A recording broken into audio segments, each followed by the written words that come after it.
Ramayana teasers and trailers వచ్చినప్పటి నుంచి సినిమాకి విపరీతమైన బ్యాక్లాష్ అయితే వస్తుంది. I'm a big beef guy. Pakistan లో ఉన్న వాళ్ళకి మన జవాన్ ఆర్మీ వాళ్ళందరూ అది టెర్రరిస్ట్ అని అనుకుంటారు. रणबीर कपूर एज ए राम बिल्कुल सूट नहीं कर रहा था. ట్రైలర్ చూసి చాలా డిసప్పాయింట్ అయినా.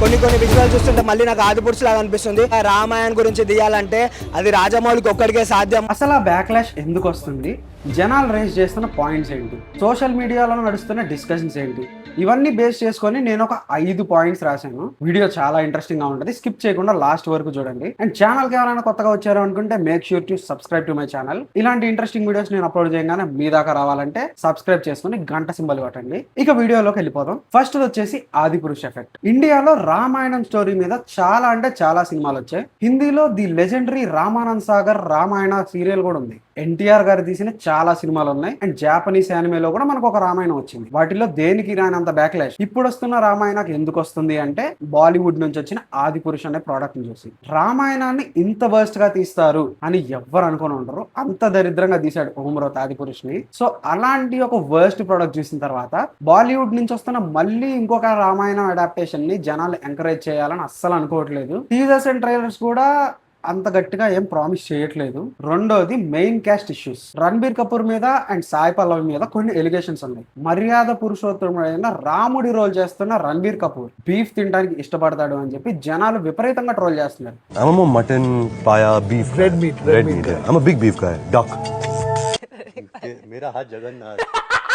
అలాంటి వాడిని రాముడి రోల్ కి ఎందుకు తీసుకున్నారు అని చెప్పి. ఇకపోతే సాయి పల్లవి మీద 2 కన్సర్న్స్ చూపిస్తున్నారు. ఒకటి, ఆమె పాకిస్తాన్ కి ఫేవరబుల్ గా పాస్ట్ లో ఒక కామెంట్స్ చేశారు. దాన్ని పట్టుకొని పాకిస్తాన్ ని పొగుడుతున్నామని సీత రోల్ లో ఎలా తీసుకుంటారు అని చెప్పి. ఈ రోజుల ముందు కూడా నేను ఈ కాశ్మీరీ ఫైల్స్ వచ్చింది కదా. సో కాశ్మీరీ ఫైల్స్ వచ్చినప్పుడు వాళ్ళు చూపించారు ఎట్లా చంపారు, ఆ టైంలో ఎట్లా అక్కడ ఉన్న కాశ్మీరీ పండిట్స్ని చంపారు, దాన్ని చూపించారు కదా.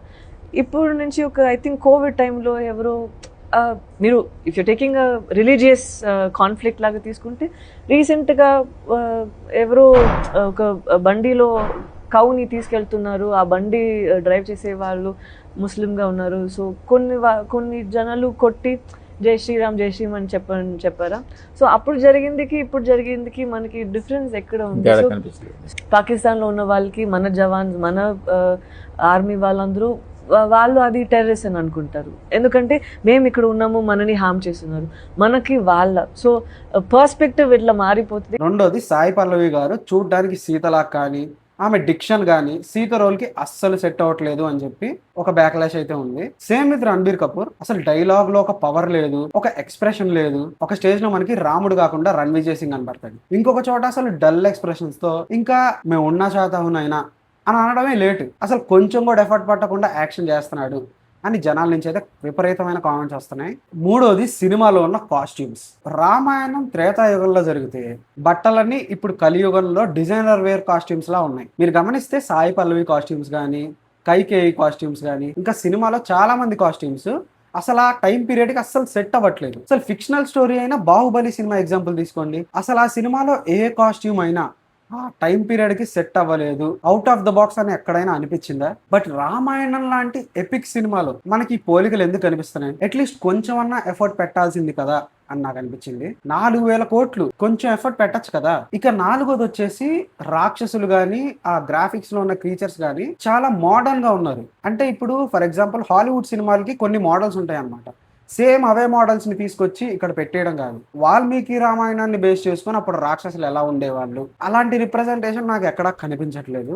రాక్షసులే కాదు, బ్యాక్ డ్రాప్ లో ఉన్న కొన్ని బిల్డింగ్స్ కూడా ఏదో రోమన్ ఆర్కిటెక్చరో ఇటలీ ఆర్కిటెక్చరో ఇలా వాటి నుంచి రిఫరెన్స్ తీసుకున్నట్టు అనిపిస్తుంది తప్ప వాల్మీకి రామాయణం నుంచి రిఫరెన్స్ తీసుకున్నట్టు నాకు ఎక్కడా అనిపించట్లేదు. ఇకపోతే ఇది మేజర్ కంప్లైంట్, ట్రైలర్ లో ఎక్కడ హై పాయింట్స్ లేవు. ఒక ట్రైలర్ ని ఎలివేట్ చేయాలి అంటే పంచి డైలాగ్స్ ఉండాలి అండ్ మంచి బీజిఎం ఉండాలి. ఆదిపురుష్ ఎంత దరిద్రంగా తీసినా మ్యూజిక్ లో మాత్రం నెంబర్ 1. అసలు ఆ ట్రైలర్ లో వర్స్ట్ విజువల్స్ ఉన్నా కూడా నీకు ఆ ట్రైలర్ చూస్తే ఒక హై వస్తుంది, ఎందుకంటే బీజిఎం అంత బాగుంది. బట్ ఇక్కడ విజువల్స్ బాగున్నా ఏది బాగున్నా మ్యూజిక్ అనేది అస్సలు బాగాలేదు. అసలు రామాయణానికి సెట్ అయ్యే మ్యూజిక్ ఇది కాదు. అసలు అయిన రామాయణం లాంటి గొప్ప కావ్యానికి ముస్లిం అయిన ఏఆర్ రెహమాన్ ని, ఫారినర్స్ అయిన హ్యాన్స్ జిమ్మర్ ని, వీళ్ళని తీసుకొచ్చి రామాయణానికి మ్యూజిక్ చేయించడం ఏంటో నాకు అర్థం కావట్లేదు.